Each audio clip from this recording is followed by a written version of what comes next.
So, you're probably wondering why I'm talking about failure on a marketing channel. Well, failure is actually an important step to achieving marketing success. And in this episode of Harvey & Co. TV, I'm going to tell you why. Hey, I'm Martin Harvey, and you're watching Harvey & Co. TV, a show where I help entrepreneurs master their marketing so they can reach the highest levels of their professional potential. Subscribe and get ready to put your marketing into perspective. You're probably thinking, Martin, I hire people like you to help avoid marketing failure. And now you're telling me that failure is a critical step in achieving marketing success? Yes, I am. First, building marketing funnels is about exploration, trying something new, testing a new market, a new product. And in the beginning, we start out with very little data, if we have any at all. But that's the whole point of marketing, to attract more potential buyers by trying something new, something different, and when you're trying something new, failure in some capacity is a byproduct of achieving marketing success. I like to think of marketing funnels like sandcastles. Think about the last time you went to the beach and built a sandcastle. You may have been just a child, but one thing is certain: when you built that sandcastle, you knew without any doubt in your mind that that sandcastle would not be still around today. Why? Because sandcastles are made out of sand. Sand washes away in the tide, it gets blown by the wind, and collapses when someone or something steps on it. Yet, that didn't stop you from building it. This summer, I went to the beach with my niece. She came with her bucket and spade, and all the way to the beach, she talked about building a sandcastle. Imagine if we talked so enthusiastically about building marketing funnels. When we got to the beach, she didn't know about the tide or the wind. She just knew that she was going to build a sandcastle. She said, "Uncle Martin, help me build a sandcastle." And so we did.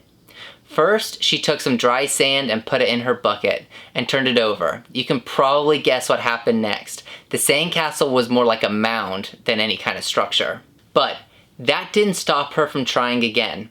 This time I said, "How can we get the sand to stay together?" So she went down to the water to get wet sand and tried it again.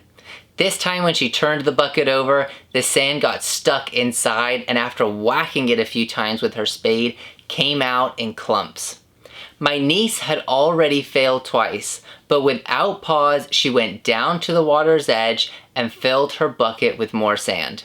This time, when she turned the bucket over, she only patted the side, and with my help, squeezed slightly, and voila, the sandcastle finally took shape and it looked good.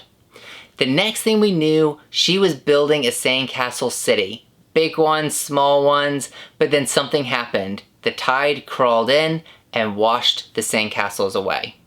But without missing a beat, my niece was learning. She knew that the sandcastles wouldn't last long if they weren't protected. So I showed her how to build a moat around the castles, and temporarily the sandcastles stayed dry.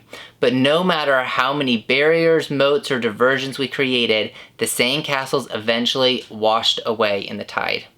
So less time was spent diverting water and more time was spent making the sandcastles as beautiful as possible. And eventually we were making sandcastles that were decorated with shells, sticks, seaweed, and anything else we could find on the beach. Each time we built a sandcastle, it got bigger, more protected, and more beautifully crafted, because each time we knew that failure was a lesson, an unavoidable, almost celebrated event. Because every time the sandcastles got washed away, she had an opportunity to try again.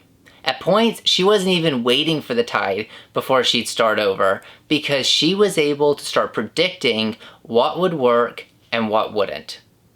Eventually, after spending a few hours on the beach, my niece created the best sandcastle. And guess what? She decided to jump on it and destroy it herself, because she knew that tomorrow we would be going to another beach with different tides, different shells, and she would build another sandcastle and do the entire process over again. Marketing funnels are like sandcastles. Could you imagine getting so excited to build something that's so temporary, something that is destined to fail? We have to start thinking about marketing funnels like my niece thinks about sandcastles. We have to be okay with it failing, okay with learning along the way, and knowing that every new sandcastle, we have the opportunity to learn and grow more and more. When we build a marketing funnel, we go into it with data we have collected and a message that we've simplified and organized as our foundation. Then we go to work with the tools we have and we start building, watching, and learning. Just because something we build doesn't last forever doesn't mean it's not worth building. Marketing at its core is about embracing failure, getting excited about failure, and understanding that every time we fail, we have an opportunity to learn and grow. If you're not building marketing sandcastles, then you're not growing. And if you're building marketing sandcastles on a message that isn't clear, isn't organized, and isn't communicated in a simple, authentic, and consistent way, your sandcastles don't have a chance. So, embrace temporary failure for sustainable growth. Build your brand right today and you will have a foundation in which it will support your limitless success. I hope you found this video helpful. If you have any questions, feel free to drop the question in the comments below if you're watching on YouTube, or DM me on Instagram at MartinHarvey&Co. I personally manage this account and would love to hear from you. Give this video a like so more people like you can find it, and subscribe so you'll get notified when I drop a new episode of Harvey & Co TV. I'll see you next time.